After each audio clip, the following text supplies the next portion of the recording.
Well, what is in sex for us as older women? Why would we even want it? Why should we even want it? Isn't it time for us to give up all of that huffing and puffing and inadequate lovers and not getting the pleasure that we really think that we're capable of? Or that we hope somewhere deep down inside of us that we're actually capable of? Because isn't sex for young people? They're the only images that we see around us, is young, beautiful people having beautiful, hot, passionate sex. And that doesn't seem to be anything to do with us as older women.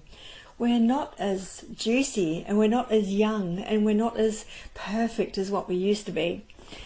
But that doesn't mean that we need to give up our sexuality, because we don't need to give in to those stereotypical images that society puts on us. And maybe we might think that we should give up sex because that's what's natural, isn't it? Isn't it as we get older we move on to other less messy and more important things? Well, no, that's not actually the thing that's natural. What's natural is that we're now living older and we're living higher quality of lives, well, especially in the West. And we have this whole opportunity for a third form of sexuality that's beyond our partners, that's beyond our having children, that's really all about us. And that's why it's really beautiful when a woman decides not to give up on her sexuality, despite the fact that she may no longer be needing to have children, despite the fact that she may have had or be having a less than mind-blowing lover. She may think that it's time to give up on her sexuality because she's living on her own. There's no man out there, no other person out there to actually be sexual with. Well, they are not important enough reasons to give up on this part of yourself. I'm here to tell you, woman, because there is so much that our sexuality can bring us.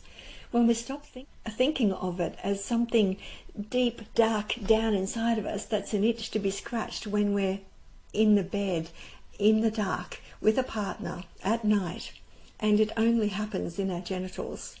That's such a limiting view of sexuality. Our sexuality can also be seen as our life force energy, that energy that runs through the whole of our bodies, that is there when we've just had a fabulous workout, or it's there when we've been running around the backyard with our grandchildren, or we've just achieved this stunning result in a project that we're doing at work. This is the same energy that we feel in our genitals, in the bedroom, in sexuality. It's just that we're conditioned to think of the two as separate, and one, the achievement, the pleasure in the everyday world, as being a good thing, and the naughty, bad sex as being something that we need to keep limited and put it in a certain box. That is just so not true. Because our life force, our sexuality, is also our vitality, our aliveness, our beauty, our radiance, the part of us that gets us noticed still. The part of us that when it's gone, we become invisible.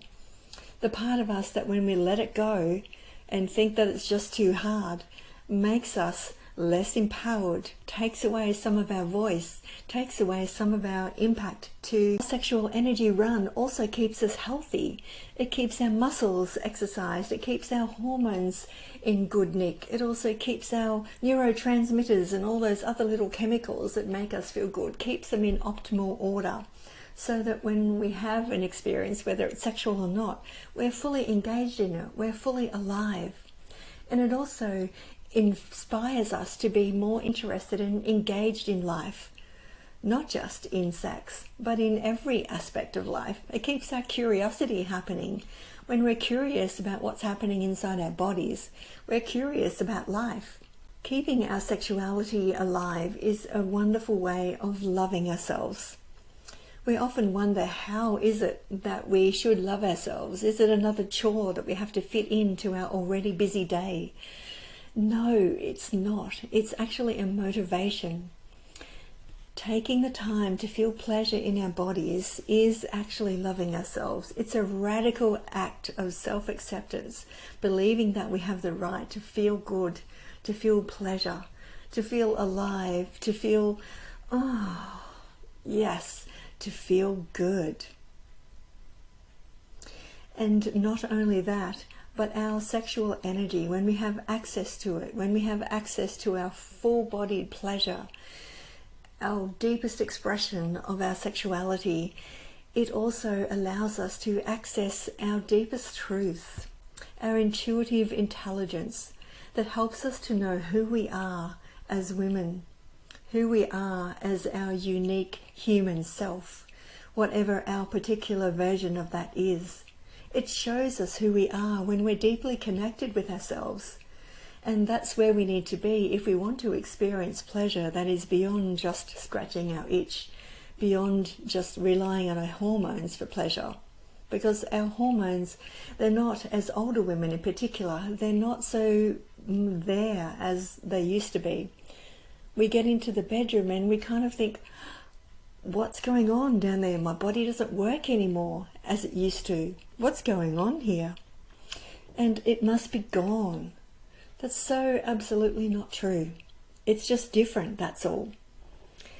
It's an invitation to us to see that our sexuality is beyond that little fire that wants us to scratch its itch. It's actually a whole way of being. It's actually a life force that supports us, elevates us, invites us, loves us.